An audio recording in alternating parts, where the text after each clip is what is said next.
පුතේ අපි කතා කරන්නේ එක්සෑම් සීරියස් 5 කියන ප්‍රශ්න පත්‍රයේ. එතකොට ඒ පේපර් එක යටතේ පළවෙනි ප්‍රශ්නේ තියෙනවා අපිට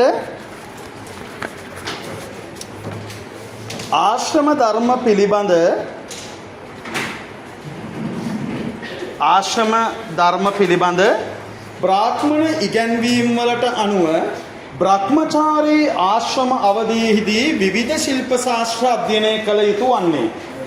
අපි මතක තියාගන්න ඕන ප්‍රධානම කාරණය තමයි අපිට ආශ්‍රම ධර්ම කීයක් තියෙනවද? 4ක්. පුතේ කොලයක් අරන් ලියා ගන්න. කොලයක් අරගෙන ඕකට අමුණන්න. ආශ්‍රම ධර්ම ප්‍රධාන වශයෙන් තියෙනවා 4ක්. මොනවද මේ ආශ්‍රම ධර්ම? බ්‍රහ්මචාරී, ගෘහස්ත, වානප්‍රස්ත, සංන්‍යාසී. ලියන්න. බ්‍රහ්මචාරී,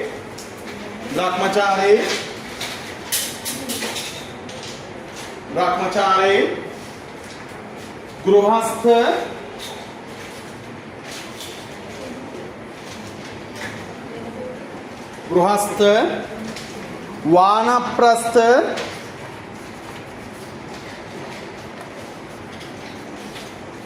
වානප්‍රස්ත, සංන්‍යාසී කියලා කියනවා. ඒ කියන්නේ බ්‍රාහ්මණ ආගම විසින් තමන්ගේ පැවැත්ම වෙනුවෙන් ඊශ්වර නිර්මාණවාදී ඉගැන්වීම් වලට අනුව චතුර්විධ ආශ්‍රම ධර්මයක් කියලා දෙනවා. ඒ පේපර් එක හරිද? මම දැන් දුන්නේ පේපර් එක වගේ. ඔයාලට තිබ්බ පේපර් එක. ඔයාලා එක්සෑම් ලියුව පේපර් එක ගන්න. අරට දෙන්න පේපර් එක. හරි? ඔයාලා පේපර් එකක් නැහැ පොඩක් අත්යෙන් බලා ගන්න. එතකොට හොඳට අහගන්න කියන එක හොඳට අහගන්න. එතකොට ආශ්‍රම ධර්ම අනුව බ්‍රහ්මචාරී ආශ්‍රම අවධියේ විවිධ ශිල්ප ශාස්ත්‍ර අධ්‍යයනය කළ යුතු වන්නේ. කවුද මේ අධ්‍යයනය කරන්න පුළුවන් කට්ටිය කවුද කියලා බලමු අපි ඉස්සෙල්ලාම. කාටද අධ්‍යයනය කරන්න පුළුවන් ඉන්නේ මේ කට්ටියගෙන්? බ්‍රාහ්මණයන්ට පුළුවන්ද? දුවා කියන එක.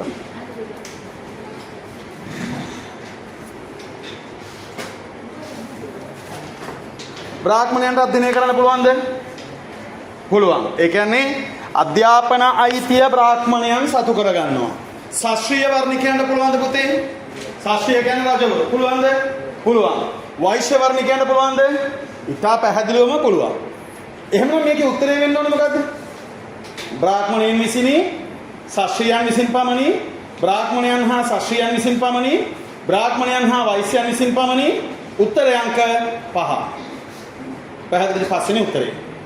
බ්‍රාහ්මණ සමයාගත ආපද්ධර්ම හා සම්බන්ධ ප්‍රකාශ කිහිපයක් පහත දැක්වේ. ආපද්ධර්මයක් කියන්නේ මොකද්ද? දැන් උදාහරණයක් වශයෙන් ගත්තොත් මම රජයේ කිව්වොත් එහෙම බෞද්ධ ශිෂ්ටාචාරය කියන විෂයයි සිංහල විෂය කියන විෂයයි දෙකම ලබන අවුරුද්ද ඉඳන් නැහැ කියලා හිතන්නකො. එහෙනම් මම ජීවත් වෙන රැකියාවක් වශයෙන් මම කරනවා මොනවාද? එක්ක පිටකොටුවේ බස් ලෝඩ් කරනවා. නේ? නැත්නම් පොඩි බිස්නස් එකක්. මේ කල්ලපැට්ටියක් තුලින් ගන්න අපවගේ මෙතන ඉදුණා. මට ඒ වගේ ඉක්මනට එපා කියලා දෙනවද? එහෙම නැත්නම් මොනවාරි අයිස් වගේ දෙයක් ඉදුණා. එපා කියනවා කවුරු? නෑ. ඇයි අපේ සමාජය තුළ කල නොහැකි දේවල් අන්තර්ගත කරලා නැහැ. බමුණු සමාජය තුළ ඒ කියන්නේ ඊශ්වර නිර්මාණවාදී ඉගැන්වීම් එක්ක සලකා බැලීමේදී ඊ타ත්ම පැහැදිලිවම මොකද කරලා තියෙන්නේ? ඒ අයට ඒ වගකීම් දෙනවා. ඇයි ඒ වගකීම් වල දෙන්නේ? ඔයා මතක තියාගන්න බ්‍රාහ්මණ ඉගැන්වීම තුළ විතරක් නෙවෙයි. ලංකාවේ මහනුවර යුගයේ ආදී යුගවල සමාජ පැවතුම් ගත්තත් ඔයා දන්නා මැටි වැඩ කරන එකාගේ පරම්පරාව යොන් ඔක්කොම මැටි වැඩ කරන්නේ. ගොවිකම් කරන එකාගේ පරම්පරාව යොන් ගොවිකම් කරන්න ඕන. කම්මල් වැඩ කරන එකාගේ පරම්පරාව යොන් කම්මල් වැඩ කරන්න පුළුවන්. මෙයාගේ ආච්චි රෙදි හේදුවා නම් මෙයාත් රෙදි හොදන්න ඕනේ. ඇයි මෙයාගේ සීයා රන් කරුවා නම් මෙයාගේ පරම්පරාවම රන් වැඩ කරන්න ඕනේ. ඒ කුල අනුව මේකෙදි කියන්නේ මතක තියාගන්න යම් කිසි ආපදාවක් ඇති වෙච්ච වෙලාවට බ්‍රාහ්මණ සමයාගත ආපද්ධර්ම හා සම්බන්ධ ප්‍රකාශ කීපයක් පහත දැක්වේ. පළවෙනි එක බ්‍රාහ්මණයාට ශාස්ත්‍රීයංගයේ කටයුතු කරන්න පුළුවන්ද? බ්‍රාහ්මණයාට ශාස්ත්‍රීයංග කටයුතු කරන්න පුළුවන්ද? උත්තර දෙන්න. පුළුවන්. බ්‍රාහ්මණයාට වෛශ්‍යයාගේ වැඩ කරන්න පුළුවන්ද? ගොවියාගේ වැඩ කරන්න පුළුවන්ද? පුළුවන්. උදාහරණ කසීබාරද්වාජ. ශාස්ත්‍රීයයට වෛශ්‍යයාගේ වැඩ කරන්න පුළුවන්ද? පුළුවන්. රාජාට ගොවියාගේ වැඩ කරන්න පුළුවන්ද? වෛශ්‍යයාට ගොවියාගේ වැඩ කරන්න රජාගේ වැඩ කරන්න පුළුවන්ද? වෛශ්‍යයට රජයකට කරන ගොවියට බලන්න රජකම් කරන්න බෑ. එහෙනම් D බෑ. ශුද්‍රයාට වෛශ්‍යයට කරන්න පුළුවන්ද? බෑ. උත්තරේ මොකද්ද පුතේ එතකොට? අංක 5. පැහැදිලිද? අංක 5. හරි? 3 සත්වයාගේ කෙලසීමට හෝ විසුද්ධියට අද උදේ රිවිෂන් එකේ කළා හේතුවක් ප්‍රත්‍යක් නොවන බව උගන්වපු බුද්ධ කාලීන ශාස්ත්‍රවරයා. කවුද? එයා තමයි මංකගේ පුතා. අපි එක එක පුතු ගැන කියනවනේ. නේ? ඒ කාගේ පුතාද? යනවනේ. මංකගේ පුතා. එයා තමයි අර ඔයාලට මතක ඇති. එයා මොනවද කළේ? ඔයාලට මතක ඇති. ගිතෙල් හැලියක් කරේ තියාගෙන ගියේ එක්කෙනා. නේ? ගිතෙල් හැලියක් කරේ තියාගෙන යනකොට ගෙදර ප්‍රධානියා කියනවා පයල ඉස්සලා වැටේ තාතමා කලේ. වැටෙනවා කිව්ව ගමන්ම මොකද වෙන්නේ? මූ වැටෙනවා. රෙද්ද කාගේ අතේද? ගෙදර හිමියාගේ අතේ රෙද්ද. මේක දුවගෙන ගිහිල්ලා ගහක් මුල වාඩි වෙනවා. එදා ඉඳන් එයා තමයි ආජීවක සම්ප්‍රදායේ නායකයා. මොකද ඒක? මක්ඛලි ගෝසාල. මක්ඛලි ගෝසාල කියනවා මොකද්ද? පුද්ගලයේ ජීවත් වෙන්නේ පුද්ගලයේ සසර ගමන තියෙන භව ගමන තියෙන්නේ කල්ප කීයද? කල්ප 84000. මොකද තේරුණා? කල්ප 84000ක් තමයි එයා මොනවා කරන්නේද? එයාගේ සසර ගමන තියෙන්නේ. එහෙම නම් ඉතින් පින්පව් කළා කියලා ප්‍රශ්නයක් නැහැ. එයාගෙන සඳහන් වෙනවා එයාගේ මංකගේ පුතා කියලා සඳහන් වුණේ මොන පොතේද? භගවත් ගීතාවේ. නේ? එතකොට අර තාතමා කලී කතාව කිව්වේ දීඝනිකා අට කතාව. මෙයා ආජීවක සම්ප්‍රදායේ නායකයා. මෙයා අකිරියවාදයක් ඉදිරිපත් කරනවා, නියතිවාදයක් ඉදිරිපත් කරනවා, දෛවවාදයක් ඉදිරිපත් කරනවා, සංසාර සුද්ධිවාදයක් ඉදිරිපත් කරනවා, අහේතු අප්‍රත්‍යවාදයක් ඉදිරිපත් කරනවා. පැහැදිලි නේද පුතේ? හොඳට තේරුණා නේද? දැන් ඕක රෙකෝඩින් එකක් දෙන්න පුළුවන්. ගෙදර ගිහලා අහන්න. තේරි පාට් එකත් එක්ක එනකොට අහු වෙනවා. ඒතකොට මක්ඛලි ගෝසාල. ඊළඟට අහන හතරවෙනි එක බුද්ධ කාලීන ಭಾರತೀಯ ශ්‍රමණ සමාජයේ සම්බන්ධයෙන් සාවද්‍ය ප්‍රකාශය. මොකද මේ සාවද්‍යයි කියලා කියන්නේ? වැරදි ප්‍රකාශය. නිර්වද්‍යයි කියන්නේ මොකද පුතේ? නිවැරදි ප්‍රකාශය. බුද්ධ කාලීන ಭಾರತೀಯ ශ්‍රමණ සම්ප්‍රදාය. බුද්ධ කාලීන ಭಾರತೀಯ ශ්‍රමණ සම්ප්‍රදාය අපි ප්‍රධාන කොටස් කීයකට බෙදනවද? බෞද්ධ ශ්‍රමණ සහ අන්‍ය ශ්‍රමණ. ඒවා ලියගන්න. ශ්‍රමණ සම්ප්‍රදාය කොටස් දෙක මොනවද? බෞද්ධ ශ්‍රමණ සහ අන්‍ය ශ්‍රමණ. බෞද්ධ ශ්‍රමණ සහ අන්‍ය ශ්‍රමණ කියලා ප්‍රධාන කොටස් දෙකකට බෙදෙනවා. එතකොට අන්‍ය ශ්‍රමණ සම්ප්‍රදාය නියෝජනය කරන කට්ටිය කවුද? අන්‍ය ශ්‍රමණ සම්ප්‍රදාය නියෝජනය කරන කට්ටිය තමයි සත්සාස්ත්‍රවරු. ආජීවක, අචේලක, සචේලක, තාපස, නිගණ්ඨ, පරිබ්‍රාජක. ඔකේ හරි. එයා තමයි කවුද? ආජීවක, අචේලක, සචේලක, තාපස, නිගණ්ඨ. එයාලා කවුද පුතේ? අන්‍ය ශ්‍රමණ සම්ප්‍රදායේ ඉන්නවා. එතකොට ඥාන මාර්ගයේ ශ්‍රමණයෝ පිළිගන්නවද? බ්‍රාහ්මණ සම්ප්‍රදායයි ශ්‍රමණ සම්ප්‍රදායනේ කොටස් දෙක.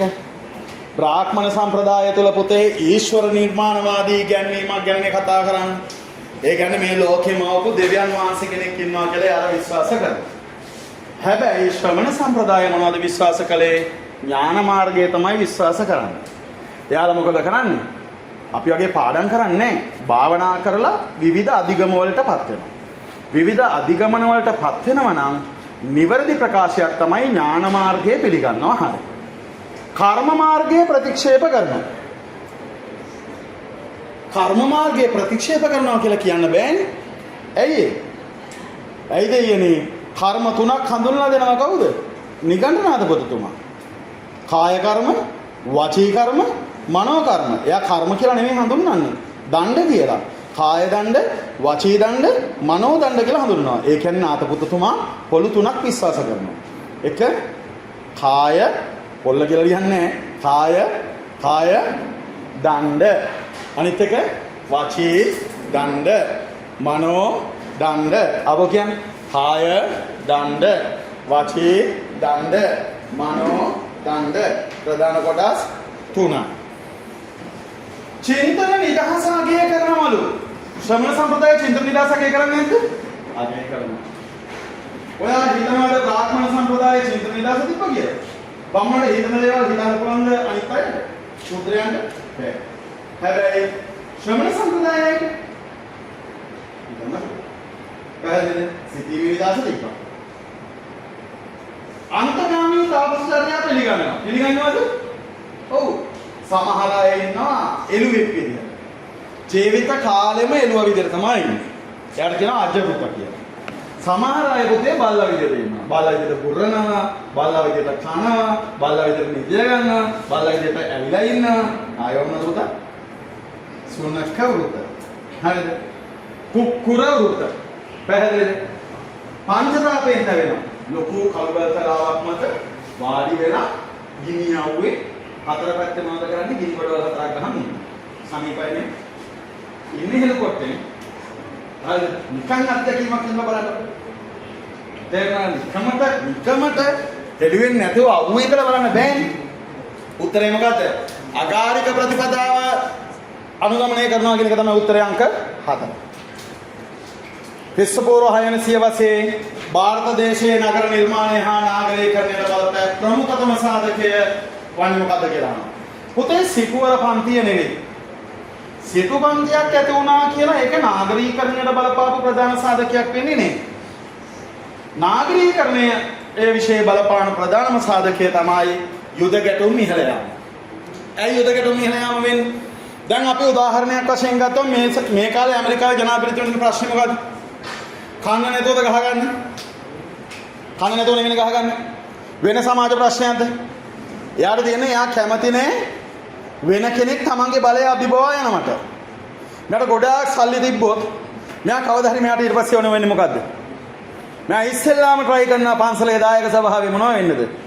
මහිලා සමිතියේ සභාපතිනිය වෙන්න. ඊළඟට try කරනවා මොකක් වෙන්නද? ඈ? ලොකු ආම්දුරන්ට ආනමාලු කෝලිකොට්ටු එහෙම ගෙනියලා නේද? අවශ්‍ය කරන බෙහෙත් හේත් ටික අරන් දීලා නේද?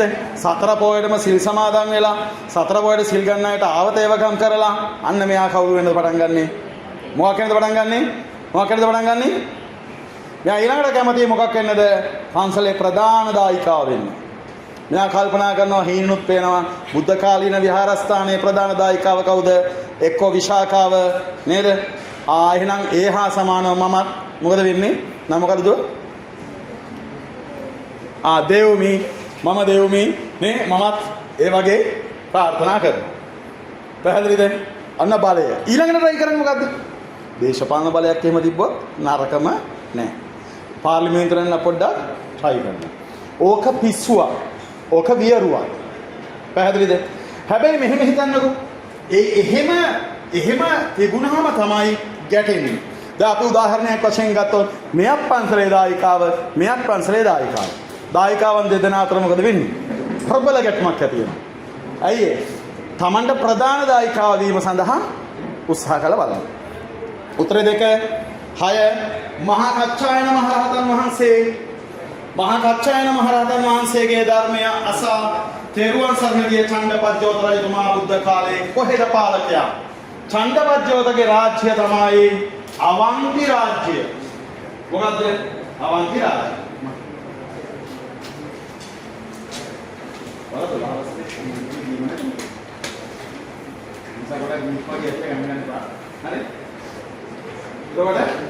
අවන්ති රාජ්‍ය. චණ්ඩපද්‍යෝත රජතුමා ගැන අපිට සිංහලවලදී හම්බ වෙනවා ජීවක වෛද්‍යවරයාගේ කතාව කියන පාඩම තුල. හොඳට අහගන්න. චණ්ඩපද්‍යෝත ගැන අහුවෙනවා කොහෙදද? එතකොට පුතේ මහරජ්‍ය හතර මොනවද? මහරජ්‍ය හතර මගධය, කෝසලය, වත්සය, අවන්ති. මගධය ලොක්ක කවුද? අසන්නෝයි දෙතියව? නෑ ඒ වගේ. මගධය බොස් කවුද? බිම්බිසාර. බිම්බි අපිට හම්බ වෙනවද සිංහලවලදී? ඔව්. ජීවක වෛද්‍යවරයා කතා වෙන්නේ. මගධ කෝසලේ ලොක්ක කවුද? පසේ නදී කොසල්. මතකයි නේද? කොසල මතකයි නේද? මෝඩ පහේ රජය නේ? හරි. හැබැයි දක්ෂයා අවන්තිය නායකයා චණ්ඩපද්‍යෝත. යාළුවා දිනවල ලෙඩක්. මොකද ලෙඩේ? තෙල් ඇලර්ජි. මොකද තියෙන ප්‍රශ්නේ? තෙල් ඇලර්ජි. ඇයි තෙල් ඇලර්ජික් වෙන්න හේතුව? බැලින්නම් එයාගේ තාත්තා ගෝනුස්සේ. තේරුණාද? පුදුමයිනේ. තාත්තා කවුද? ගෝනුස්සේ. පැහැදිලිද? ඒක නිසා තමයි යා තෙල් වලට විරුද්ධ. අපි ගෝනුස්සර කියලා තව නම විච්චිකය. විච්චිකය. මොකෙද්ද? විච්චිකය. දැන් අගේකාගේ මුළු දිහා බලන්න එපා. විච්චිකය කිව්වා. හරිද? විච්චිකය. ඊළඟ අවන්තිය රාජ්‍යයේ වස්ස රාජ්‍ය නායකයා කවුද? උදේනී නෙවෙයි උදේන රජතුමා. උදේන ගෙදර. මේ කවුද? උදේන රජුව. පැහැදිලිද? දැන් මතක තියෙන්න ඕනේ. මගධේ රජුව බිම්බිසාර, කෝසල රජුව පසේ නදී කොසල්, ඊළඟ එක අවන්තියේ චණ්ඩපද්‍යෝත. ආදරෙන් සෙනෙහසෙන් බලන්න ඕනේ. ඊට පස්සේ උදේන රජතුමා කොහේ පාලකයාද? කොහේ පාලකයාද? වාස්‍ය රාජ්‍යයේ. එහෙනම් අංක 3. මේ ඉන්සෙක කරන්න ඕනේ පුතේ මේවම තමයි කාගෙන එන්නේ ඈ. ඒක අමුතු වෙන්නේ නැහැ මහරජ්‍ය 4 වෙනකොට වෙන එකක් එන්නේ නැහැ. අහනවා නම් අහන්නේ මහරජ්‍ය 4. බුදුරජාණන් වහන්සේගේ නවාරහදී බුදු ගුණ අතර දැකලා අපි කරන්නේ කොච්චර වැදගත් වෙනවද කියලා ආසන්නයේ කිව්වා විචාචරණ ඥානය. විචාචරණ බව ගුණය. ආලා තියෙනවා අරගන්න. කොපි දෙන්න වෙන කතාවද? ආගන්න. බුදුරජාණන් වහන්සේගේ ගුණය කියන්න පුළුවන් ඉන්නේ බුදුවරයෙකුට විතරයි. නේද? බුදුහාමුදුරන්ගේ ගුණය කියන්න පුළුවන් ඉන්නේ බුදු කෙනෙකුට විතරයි. බුදුවරයෙක් තමන්ගේ දේශනාව සම්පූර්ණයෙන්ම වෙනත් දෙයක් දේශනා කරන්නේ නැතුව කල්පයක් බුදුවරයාගේ ගුණ කිව්වත් කල්පේ ඉවර වෙනවා බුදු ගුණ ඉවර වෙන්නේ නැහැ. මාරු උදාහරණයක්. අපෝ කියන්නේ බුදුවරයෙක්ගේ ගුණ කියන්න පුළුවන් ඉන්නේ බුදුවරයෙක්ට විතරයි. බුදුවරයා බුදු ගුණ පැහැදිලිද? බුදුවරයාගේ බුදු ගුණ වෙන කිසිදු දේශනාවක් කරන්නේ නැතුව කල්පයක් දේශනා කළොත් ඉක්මනට ඉවර වෙන්නේ කල්පය. පැහැදිලිද? බුදු ගුණ ඉවර වෙන්නේ. හැබැයි ආර්ය ශ්‍රාවකයන් වහන්සේලා අපේ පහසුවට බුදු ගුණ 9ක් ඛණ්ඩ කරලා තියෙනවා. ඒ 9 තමයි අපි කියන්නේ මොකක් කියලාද? නව අරහදී බුදු ගුණ කියලා කියන්නේ. මොනවද? නව අරහදී බුදු ගුණ. මේ නව අරහදී බුදු ගුණ අතර විචාචරණ බුදු ගුණය කියලා කියන්නේ අෂ්ට විද්‍යා ඥානය සහ 15 චර්ණ ධර්මයන් පිළිබඳ දැනුම. අෂ්ට විද්‍යාවේ උත්තරේ 5. දැන් බලන්න ඔය ප්‍රශ්නේ මේසරෙන් CQ එකට අහුවොත් මේසරෙන් එක්සර් එකට දෙන්න MCQ එක. මේසරෙන් CQ එකට අහුවොත් පුළුවන් වෙනවා. ඒ අපි කරගත්තා. මොනවාද විද්‍යාචරණ ගුණය කියන්නේ? අෂ්ට විද්‍යා ඥාන සහ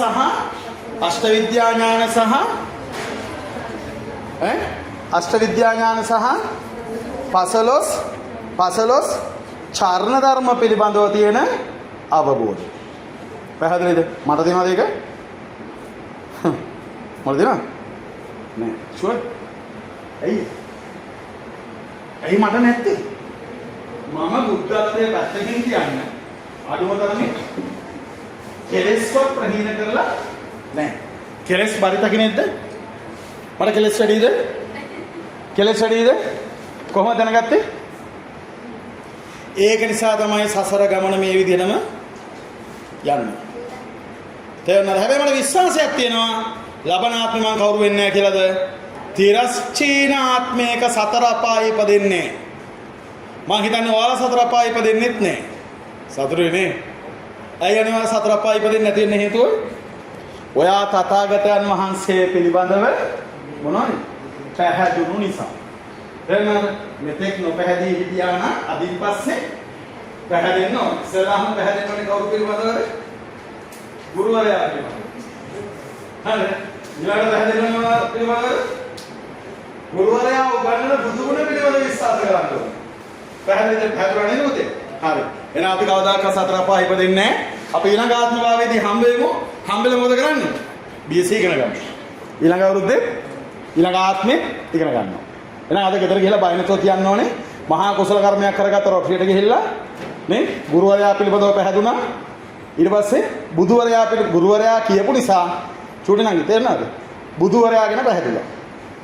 එතකොට මොකද වෙන chance එක මොකද්ද හම්බෙච්ච දේ? හම්බෙච්ච දේ බුදුන් වහන්සේ විශේෂ පැහැදීමෙන් මොකද ලැබෙන දේ? සතර අපායේ ඉපදෙන්නේ නැත. මරුනේ පැහැදිලිද? පැහැදුම් නැතුව හිටියානම් මම රොට්‍රියට ඇවිල්ලා මෙහෙම යනකොට මීයක් කියලා ඔයා දුවන්න ඉඩ තියෙනවා. දැකගත්ත නැද්ද මීයෝ? ලොකු තඩි මීයක් කියලා එහෙම යන්න පුළුවන්. තේරෙනවද? නැත්තම් මෙතන කෑම එකක් තිබ්බහම කූඹියක් කියලා ඉන්න ඉඩ තියෙනවා. මොකද හේතුව? නොපැහැදිලි බව. හරි. ඊට පස්සේ බුදුරජාණන් වහන්සේගේ පద్මාකාර ජීවිතය මොකද්ද කියලා අහනවා. පුතේ අපි පద్මාකාර ජීවිතය කියලා කියන්නේ කෙලෙස් වලින් බරිත වෙලා ඉන්නවනේ. කෙලෙස් වලින් බරිතයි. හරියට නෙළුම් මල නෙළුමට මේ පද්මේ කියලා කියන්නේ හොඳට අහගන්න. විලක ගොහරු මඩේ තියෙන මඩෙන් ඉපදෙන නෙළුම අර මඩ ගොහරුවේ ගෑවෙන්නේ නැතුව පිළිගඳ ගහන්න නැතුව ලස්සන්ට පිපිලා හිරු දැකලා විකසිත වෙනවා. බුදුන් වහන්සේත් එහෙමයි. කෙලෙස් බරිත සමාජය තුල ඉපදිලා කෙලෙස් වලින් නොකිලිටි වෙලා ලෝක සත්වයාට යහපත උදා කරපු නිසා උන්වහන්සේගේ පద్මාකාර ජීවිතය කියන එක අතිශයින් වැදගත් වෙනවා. මොකද ජීවිතේ උන්වහන්සේගේ පద్මාකාර ජීවිතය. පද්මේ කියන්නේ නෙළුම.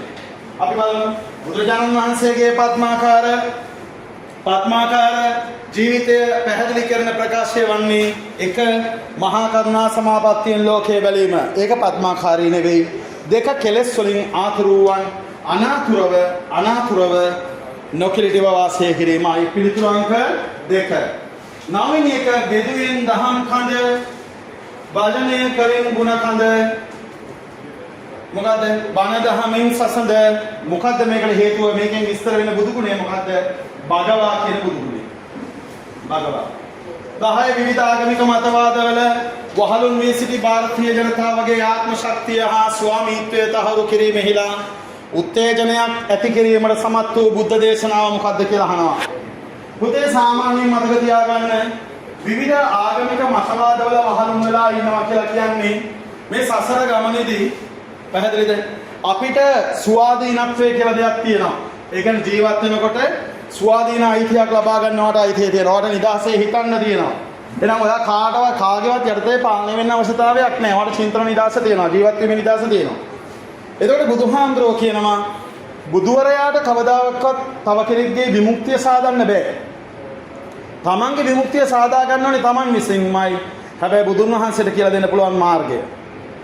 පැහැදිලිද? මම ඔයාලට ඉගෙනුවා කියලා ඔයා විශ්වවිද්‍යාලය යන්නේ.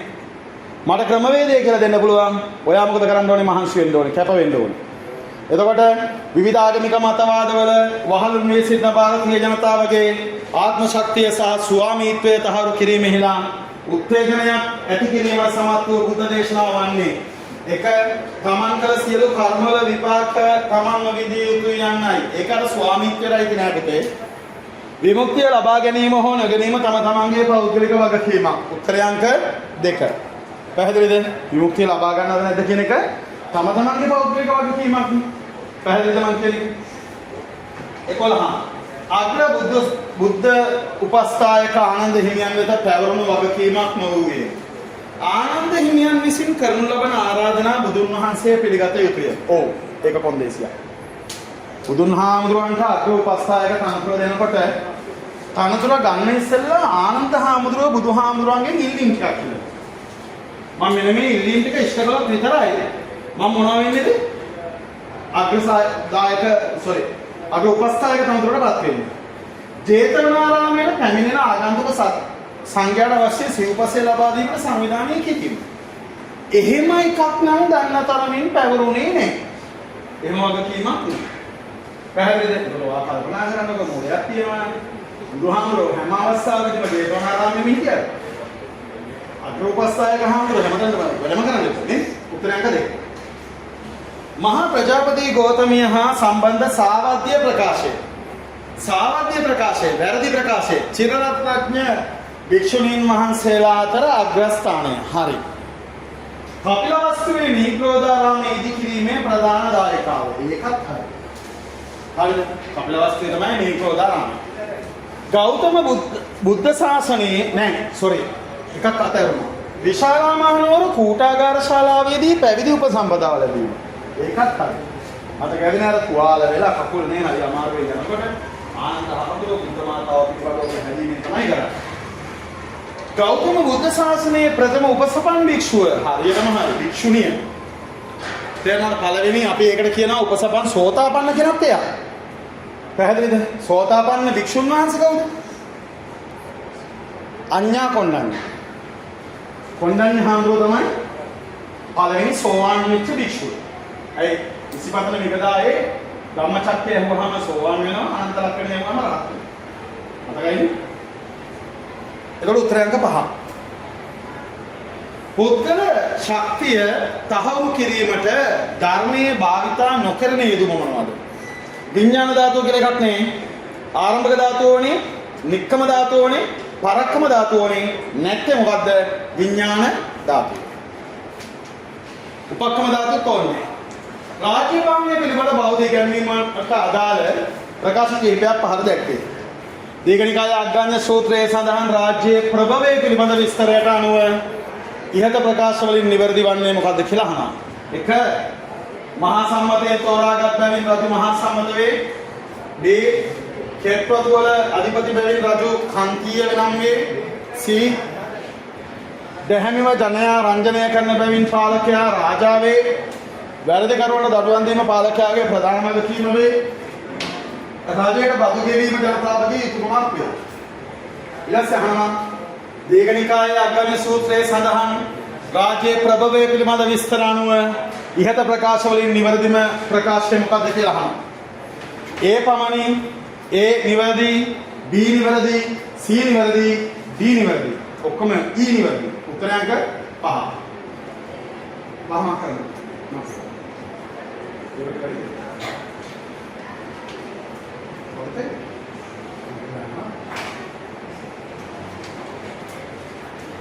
Yang pegang.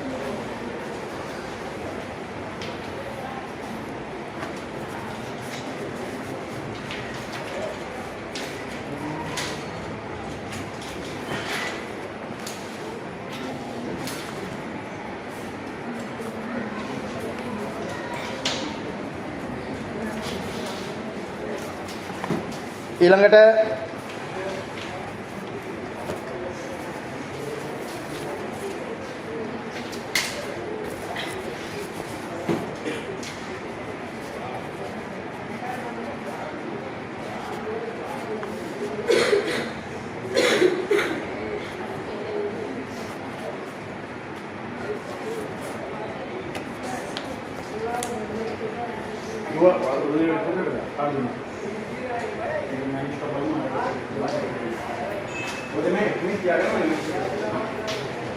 ඊළඟට ඊළඟ එක පහසනම් කරුණාතනෙන් සප්ත අපරිහානීය ධර්මයට අයත් නොවන ප්‍රකාශය දෙන පිළිතුරු අහනවා. ඒ දෙවියන්ට ධනය උපයා ගැනීමට හැකි අවස්ථා වැඩි දියුණු කළ යුතුය. එහෙම එකක් සප්ත අපරිහානීය ධර්මයේ කියන්නේ. රට අපරාධ මර්ධනය කොට නීති හා සාමය ස්ථාපනය කළ යුතුය. එතකොට උත්තරේ 1 A සහ B. 16 බුදුදහමේ උගන්වන ශ්‍රද්ධාව පිළිබඳ නොගැලපෙන අදහස ඇතුළත් වර්ණය අහනවා. අමෝලිකා ශ්‍රද්ධාව හා ආකාරවතී ශ්‍රද්ධාව යනුවෙන් ශ්‍රද්ධාව දෙආකාර වේ. අමෝලිකා ශ්‍රද්ධාවේ විශ්වාසය භක්තියට ඇදහිම වැනි මනෝභාවයන් හා සම වේ. බුද්ධ කාලීන රත්නත්‍රයේ ගුණ දැක දැන අවබෝධය මත ඇති කරගන්නා පැහැදීම ආකාරවතී ශ්‍රද්ධාව නම් වේ. 4 ආකාරවතී ශ්‍රද්ධාව මෙන්ම අමෝලිකා ශ්‍රද්ධාවද බුදු සමයාගේ කරයි. එහෙම දෙයක් නැහැ. උත්තරයන්ක 4. 17 දස අකුසල් වල දැක්වෙන කායික හා වාචසික අකුසලය බැගින් ඇතුළත් වන්නේ කාම මිත්‍යාචාරයේ සහ මුසාවාදේ. කායික සහ වාචික. තේරුණාද? දැන් කියන්න එපා වාචිකවත් කාම මිත්‍යාචාරයෙන් හැසිරෙන්න පුළුවන් කියලා. තේරුණාද? එහෙම පුළුවන් ඇති. හරි මන් දන්නේ නැහැ උන්ට බුදුහාමුදුරුවෝ කියලා නැහැ. 18 පහර දැක්කන්නේ බෞද්ධ ගැන්වීම් වල එන ප්‍රසිද්ධ ප්‍රකාශ කීපයකී ආගන්න. ඉහත ප්‍රකාශ අතරින් හොඳ නරක විනිශ්චයලා භාවිතා කළ හැකි නිර්ණායක ලෙස සැලකිය හැක්කේ මොනවද කියලා අහනවා. මොනවද මේ නිර්ණායක කියලා? ඒ රාගදේශ මෝහ සහගත ක්‍රියා අසාදු පාප ක්‍රියා ලෙස කාලාම සූත්‍රයේ පැහැදිලි කරයි. අත්ූපනායික ධර්මය පරයයට අනුව හොඳ නරක නිශ්චය කළ හැකිය. ඊට පස්සේ සී කැටපතකින් තම සිරුර නිරීක්ෂණය කරගන්නාසේ තම කායික වාචසික මානසික ක්‍රියා ප්‍රත්‍යවේක්ෂ කළ යුතුය. දී යම් ක්‍රියාවක් කොට පසුතැවිල්ලටපත් වේද කඳුළු පිටි දෙනතින් විපාක සිදුවීමට විදීමට සිදුවේද එවැනි පාප ක්‍රියා නොකළ යුතුය. ඊ නිරෝගී සුවය පරමලාභයේද සතුට පරම ධනයේද විශ්වාසවන්තයා පරම න්‍යායද වේ. ඉහත ප්‍රකාශ අතරින් හොඳ නරක විනිශ්චයලා භාවිතා කළ හැකි නිර්ණායක මොනවද? A පුළුවන්, B පුළුවන්, C පුළුවන්, D පුළුවන්. උත්තරය අංක 4. පංචශීල ප්‍රතිපදාවට අනුව පුද්ගලයාගේ ජීවත් වීමේ අයිතිය දැහැමිව උපයන ලද සම්පත් තමන් සතුව තබා ගැනීමේ අයිතිය තහවුරු කරන ශික්ෂාපද වන්නේ මොනවද කියලා අහනවා. 2. ප්‍රාණඝාතයයි අදත්තා දානයයි.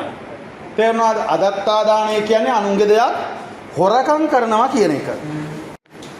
ඊළඟට 20 වෙනි ප්‍රශ්නේ 20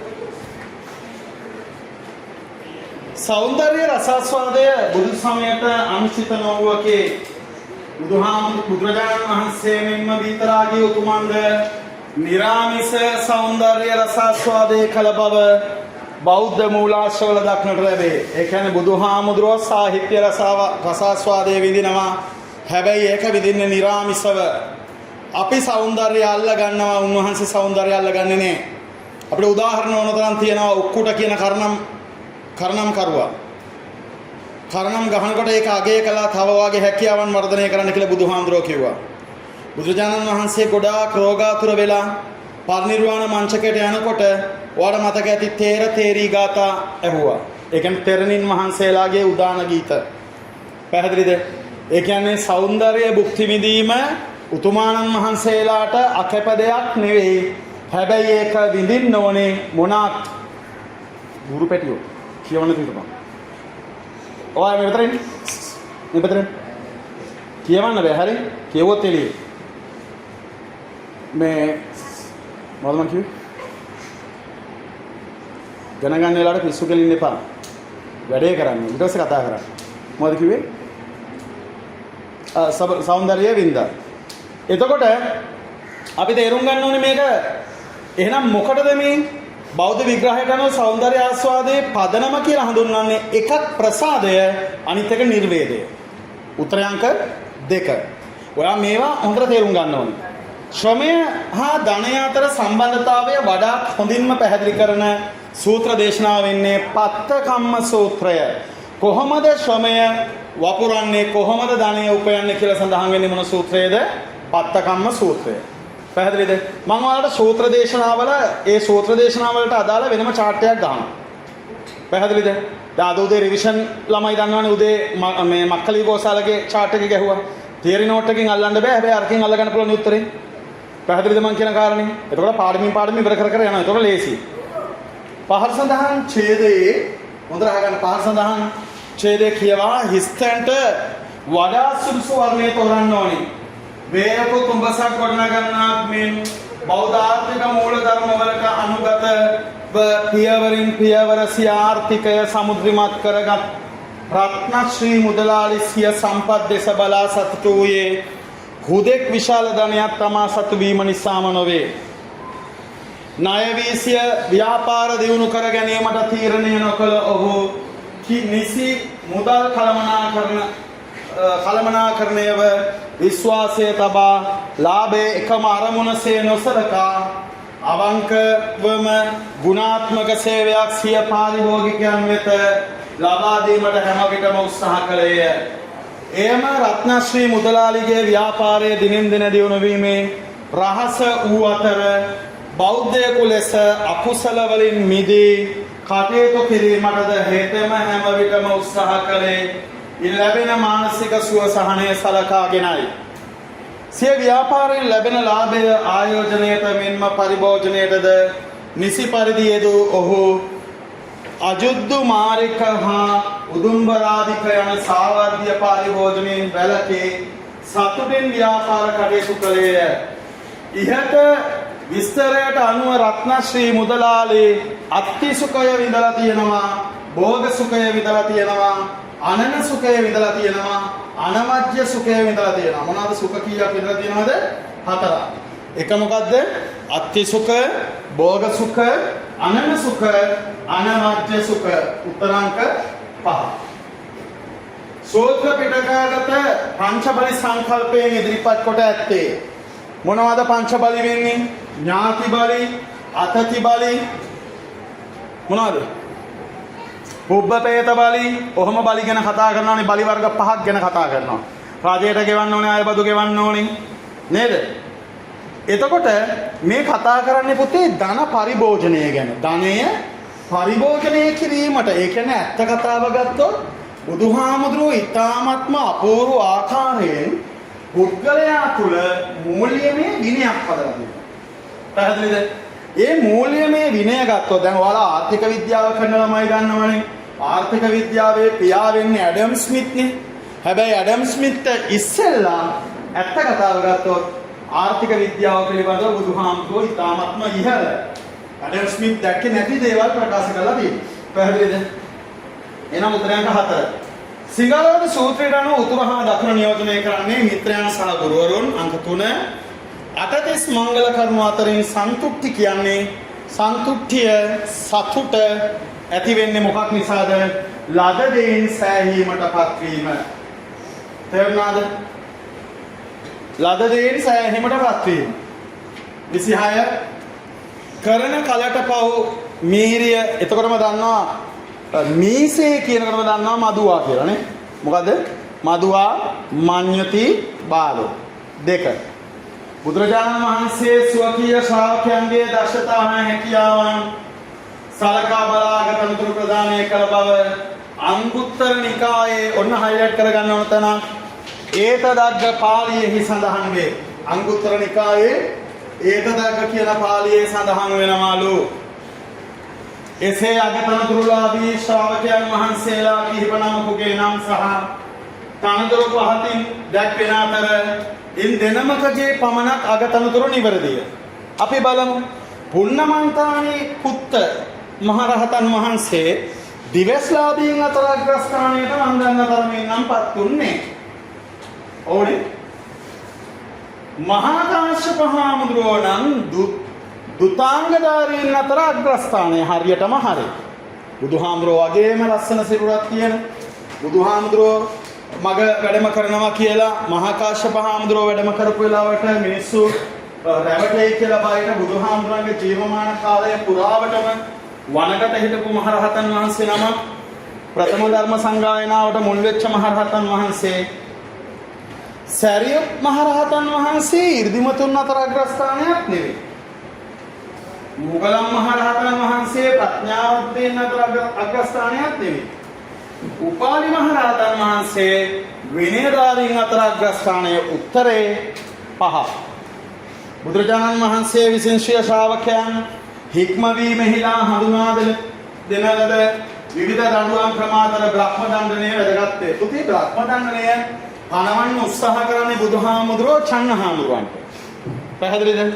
හේතුව චන්නහාමුදුරුවෝ තමයි කියන දේ අහන්න නැතුව නොසන්ඩාල විදියට හිටියේ. ඒකට හේතුව මම තමයි බුදුහාමුදුරුවොත් එක්ක එදා ගියේ. මේ මම තමයි කන්ටක නේරංජනාවෙන් පැන්නුවේ. දෙන්න මම තමයි මේ ප්ලෑන් ඔක්කොම දන්නේ. මම මේ ප්ලෑන් ටික අවුල් කරලා නම් බුදු වෙන්න හම්බෙන්නේ එයාට. එහෙමනේ කියන්නේ. චන්න කියන්නේ කුලයෙන් අඩුයි. මතක තියාගන්න. නේද නේසාද රතාකාර චණ්ඩාල කුක්කුස. එයා පංචම කුලයට අයිති එක්කෙනෙක්. සමාජ ක්‍රමයේ කුල පංචම කුලය කියලා කියන්නේ ශුද්‍රයාටත් වැඩිය ඊ타මත්ම පහත් මට්ටමේ කෙනෙක්. කුලයක් වශයෙන් ගත්තොත්. බුදුහාමුදුරුවෝ කුල ભેදය නොසලකා හැරියානේ. මතකයිනේ. තථාගතයන් වහන්සේ කුල ભેදය නොසලකා හැරියා. හැබැයි අතෙන්ද ඇවිල්ලා මොකද කරන්නේ? විවිධ වරදාන බලාපොරොත්තු වෙනවා. පුතේ තමන්ගේ පුතා වෙන රාහුල හාමුදුරුවෝ ආවා රාහුල කුමාරයාටවත් විශේෂ වරප්‍රසාද නැහැ සම්බුද්ධ ශාසනයේ. බුදුහාමුදුරුවෝ වෙනම සිලෙක්ට් කරගත්ත කට්ටිය නේ. ඔක්කොටම එකයි. එයා පෙර පින් තියනවා නම් පාරමිතා පූර්ණේ කළා තියෙනවා නම් අන්න එයාට තනතුර හම්බ වෙනවා. පැහැදිලිද? එතකොට බ්‍රහ්ම දණ්ඩනය කියලා කියන්නේ පුතේ දැන් අපි උදාහරණයක් වශයෙන් ගත්තොත් මෙයාට බ්‍රහ්ම දණ්ඩනය පනවනවා නම් මම ඇතුළු අපි සියලුම දෙනා මෙයත් එක්ක කතා කරන්නේ. ඒක කායික දඬුවමක්ද මානසික දඬුවමක්ද? වැඩිපුර ප්‍රබල කායික දඬුවමද මානසික දඬුවමද? මානසික දඬුවම. තේරුණාද? උත්තරේ 4. ප්‍රථම ධර්ම සංගායනාව අවසානයේදී ධර්ම විනය පිරිසුදුව මුඛ පරම්පරාගතව අපි මේ මුඛ පරම්පරාගතව යනවට කියනවා පුතේ බානක පරම්පරාගත ක්‍රම වේදයක් කියලා. පැහැදිලිද? ගතව පවත්වාගෙන යාම සඳහා ජ්‍යෙෂ්ඨ මහතෙරුන් වහන්සේලා හා උන්වහන්සේලාගේ ශිෂ්‍යානුශිෂ්‍ය පරම්පරාව වලට පවරා දෙනු ලැබීය. එලෙස පවරා දීම නිවැරදිව දැක්වෙන වර්ණය කුමක්ද කියලා අහනවා. දීඝනිකාය අනුරුද්ධ මහරහතන් වහන්සේට, මජ්ක්‍ධිම නිකාය ආනන්ද මහරහතන් වහන්සේට, සංයුත්ත නිකාය මහා කාශ්‍යප මහරහතන් වහන්සේට නිවැරදි වෙන්නේ තුන්වෙනි එක සංයුත්ත නිකාය මහා කාශ්‍යප මහරහතන් වහන්සේට. 30 යසහිමියන් විශාලා මහනුවර පැමිණි කලෙහි වාජිපුත්තක භික්ෂූන් යසහිමියන්ට දඬුවම් පැනවීමට උත්සාහ කරන ලදී. එසේ පැනවීමට උත්සාහ කරන ලද දඬුවම සහ දඬුවම් විනය කර්ම දෙක තමයි පටිසාරණීය කර්මයයි උක්කේපනීය කර්මයයි. මේ යසහාමුදුරුවෝ නිවැරදි. කවුද මේ කරන්නේ? වජ්ජිපුත්තක හාමුදුරුවෝ තමයි මේ පනවන්නේ. හේතුව වජ්ජිපුත්තක හාමුදුරුවන්ගේ දසවස්තුක මිත්‍යා දෘෂ්ටිය වැරදි කියලා සමාජගත කරන්න ගත්ත උත්සාහය නිසා තමයි එහෙම දෙයක් වෙන්නේ. උත්තර අංක 2. හරි. ඊට පස්සේ වජ්ජිපුත්තක භික්ෂූන් කැපයයි පිළිගෙන ඉදිරිපත් කරන ලද දසවස්තුවේ දැක්වෙන අමතිත කප්ප. අමතිත කප්ප කියලා කියන්නේ පුතේ හොඳට අහගන්න. කිරි නොවූ දී කිරිත් නොවූ කිරි විකාලයේ අනුභව කිරීම කැපයි කියන්නේ. විකාලයේ වෙනදී. ඒක කිරිත් නෙවෙයි දී කිරිත් නෙවෙයි. මෙවිච්ච මද මට්ටම. කොහොම ගියක් කිසිම දෙයක් විකාලයෙන් අනුභව කරන්න බෞද්ධ භික්ෂුව කැප නැහැ. හැබැයි කැප වෙන අවස්ථාවක් තියෙනවා. දැන් අපි උදාහරණයක් වශයෙන් ගත්තොත් භික්ෂුන් වහන්සේ නමක් යම් කිසි රෝගයකට ලක් වෙලා තියෙනවනේ. තේරුණාද? සමහර විනය දේවල් බුදුහාමුදුරන්ගේ විනය සීමා ඊ타මත්ම මධ්‍යස්ථයි. තේරුණාද? ඒ කියන්නේ අන්තගාමී විනය සීමා නැහැ. පැහැදිලිද? භික්ෂුවකට සිවුරක් හරින්න වුණා සිවුර හරින ක්‍රමවේදයක් තියෙනවා. ඒ කියන්නේ ඒ ක්‍රමවේදයට අනුව චීවරේ ඉවත් වෙන්න පුළුවන්. පැහැදිලිද? ඒ කියන්නේ අම්මා තාත්තට සලකන්න කවුරුත් නැත්නම් අන්න චීවරේ හැර ගිහිල්ලා අම්මා තාත්තට සලකන්න අයිතියක් දීලා තියෙනවා. ඒකට ඔයා කල්පනා කරලා බලන්න. චීවරයටත් වැඩිය පුද්ගලයාට වටින්නේ කවුරුද? අම්මයි තාත්තයි. පැහැදිලිද මම කියන කාරණේ? ඒකට උත්තරේ 5. දෙවන ධර්ම සංගායනාවේ ප්‍රතිඵලයක් නොවන්නේ ධර්මයේ විනය සුරක්ෂිතව පවත්වාගෙන යාම සඳහා භික්ෂු කණ්ඩායම වලට පැවරුනේ දෙවනි සංගායනාවේදී නෙවෙයි. මොන සංගායනාවේදීද? මොන සංගායනාවේදීද? මොකේද?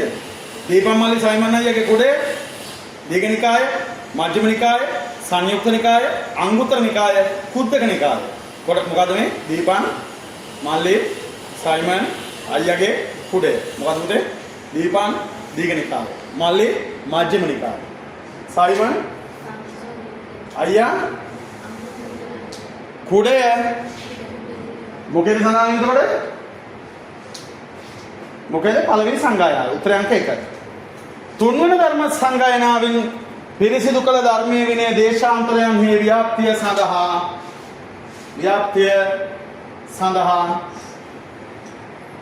ධර්ම දූතයන් වහන්සේලා පිටත් කළ බව ඓතිහාසික වාර්තාවල සඳහන් වේ.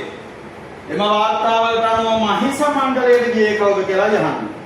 වඩමතේ කාශ්මීර ගන්ධාරය, මහිෂ මණ්ඩලය, වනවාසී දේශය, අපරත්ත දේශය, මහා රට්ටය, ස්වර්ණ භූමිය, ලංකාව කියලා රටවල් 9කට දූතයන් වහන්සේලා ආවා. තුන්වෙනි සංගායනාවේදී කියලා දෙනවා. මොකද්ද? කාශ්මීර ගන්ධාරය, මහිෂ මණ්ඩලය, වනවාසී දේශය, අපරත්ත දේශය, මහා රට්ටය, යෝනක දේශය, ස්වර්ණ භූමිය, ලංකාව. මජ්ජන්තික හිමි, මහා දේව හිමි, රක්කිත හිමි, මහා ධම්ම රක්කිත හිමි, යෝනක ධම්ම රක්කිත හිමි කොහොමද කියලා සෝනහා උත්තර හිමි අන්තිමට මිහිඳු මහා. ආසීසෝකම සූත්‍රය, දේවදූත සූත්‍රය, අනිකතග්ග සූත්‍රය, අධිකණ්ඩක සූත්‍රයේ මහා නාද මහා කස්සප ජාතකයේ මොකද මෙන්න මේ දේවල් තියෙනවා. එතකොට මහිෂ මණ්ඩලයට යන්නේ කවුද? මහාදේව හාමුදුරුවෝ. උත්තරාංක 4. තේරවාදී බෞද්ධ සංගායනාවල ප්‍රතිඵල පහද දක්වනවාලු. බුද්ධ වචනයේ බාංග પરම්පරාව වෙත පැවරීම ඒක හරිය. දසවස්තුක විනය විරෝධීයයි තීරණය කිරීම. සූත්‍ර විනය අභිධර්ම වශයෙන් ත්‍රිපිටකය පූර්ණේ වීම. නවරට සසුන් පිහිටවීම රටවල් නවයක ශාසනය පිළිම කියන එක. කුඩා අනු කුඩා ශික්ෂාපද වෙනස් නොකොට තීරණය කිරීම. බලන්න මේකේ පළවෙනි සංගායනාවට අයිති මොනවද කියලා යහන්නේ. පළවෙනි සංගායනාවට අයිති වෙන්නේ බුද්ධ වචනේ බාණ්ඩක પરම්පරාවට පැවරීම කියන ඒ අක්ෂරයයි කුද්ධානුකුද්ධක සික්ඛාපද. මොකද පුතේ කුද්ධානුකුද්ධක සික්ඛාපද කියන්නේ? කුඩා අනු කුඩා සික්ඛාපද. හරිද? මොනවද කියලා දන්න තීරණය කිරීම. උත්තරාංක 4. 35 ಭಾರತೀಯ ಬೌದ್ಧ ವಿಶ್ವವಿದ್ಯಾಲಯ අතර ප්‍රමුඛතම විශ්වවිද්‍යාලයේ සැලකෙන නාලන්දා විශ්වවිද්‍යාලයට අවශ්‍ය විවිධ ගොඩනැගිලි ඉදිකර දී සුවිශේෂී අධ්‍යාපන මධ්‍යස්ථානයක් ලෙස නම් කරන ලද්දේ ක්‍රිස්තු වර්ෂ 415 සිට 455 දක්වා රාජ්‍ය කර වූ කවුද? සක්‍රාදිත්ත. උත්තරාංක 1. ප්‍රාග් බෞද්ධ ලංකාවේ පැවති වන්දනා හා ඇදහිලි අතර අදේවියා විශ්වාස අතර දේශීය ප්‍රභවයක් නොවන්නේ. පුතේ රුක්ෂ වන්දනය අපිට තිබ්බා. හරිද? ශිව වන්දනය අපිට තිබ්බේ. ශිව වන්දනය අපිට ආගන්තුක එකක්. හැබැයි අපිට ශිව වන්දනය අපිට තියෙනවා කොයි කාලෙන්ද පණ්ඩුකා වේලාජෝගේ ඉඳලා. ඒකට හේතුව තමයි ශිවලිංගය තැන්පත් කිරීම සඳහා සිවිකා ශාලා ඉදි කළා කියලා අපි සඳහන් කරනවා. උත්තරාංක 2. ලක්දිවට බුදු දහම හඳුන්වාදීමේදී දෙවෙනි අනුතුරුව මිහිඳු හිමියන් ලක්දිවදී පළමුවරට වස් සමාදන් වැඩ සිටි ස්ථානය මිහින්තලය. උත්තර 1. සංඝමිත්තා මහතෙරණිය ඇතුළු භික්ෂුණීන් වහන්සේලා ලක්දිවට වැඩම කරවීමේ ප්‍රමුඛ අරමුණ වූයේ මොකද්ද? භික්ෂුණී ශාසනය ලක්දිව ස්ථාපිත කිරීම. ඒ කියන්නේ බුදුරජාණන් වහන්සේ මිහිඳු හාමුදුරුවන්ට අවශ්‍ය වෙනවා මේ රටේ සිව්වනක් පිරිස ස්ථාපිත කරන්න. කාන්තා පැවිද්ද ලබා දෙන්න බෑ පුතේ පිරිමි කෙනෙකුට. ඒ සඳහා තමයි සංඝමිත්තා තෙරණියව මේ රටට වැඩම කරවන්නේ. මහා විහාරයට ප්‍රතික්ෂේපව අභේගිරි සම්ප්‍රදාය ප්‍රතිෂ්ඨාපනය කිරීමේලා ප්‍රමුඛ කාර්යභාරයක් ඉටු කළ චරිත යුගලය වන්නේ. කවුද අභේගිරිය ඉදිකිරීම විශේෂ ප්‍රමුඛ කාර්යය දුන්නේ? කෝපිකල මහතිස්ස හාමුදුරුවෝ සහ වලගම්බා රජතුමා නැත්නම් වට්ටගාමිනී ආබේ. උත්තර 1. ලක්දිව බුදු සමය හඳුන්වා දීමෙන් අනතුරුව බෞද්ධ ඉගැන්වීම් පදනම් කරගත් ජීවන රටාවකට හුරු වූ පැරණි ලක්වැසියෝ පරෝපකාරය හා සහජීවනයේ ජීවිතයට අත්‍යවශ්‍ය අංශ ලෙස සැලකූහ. ආහාර පාන භාණ්ඩ මෙන්ම ශ්‍රමයේද සාමූහිකව බෙදාගෙන පරිහරණය කිරීමට හුරු පුරුදු වූහ. එතකොට එසේ එකිනෙකට ශ්‍රමය බෙදා ගැනීමට අපි කියන ලංකාවේ මොකක් කියලාද? අත්තම් ක්‍රමය කියලා. මෙයාගේ කුඹරේ ගොයන් කැපිල්ලට මෙයාගේ සම්බන්ධ වෙනවා. ඒක අත්තම් ක්‍රමය. පැහැදිලිද? උත්තරයන්ක 3. 41. උපදේශන මරණය දක්වා බෞද්ධ උරුව කියලා කියන්නේ රටාව කියන එක. හුරුව කියන එක. බෞද්ධ හුරුවට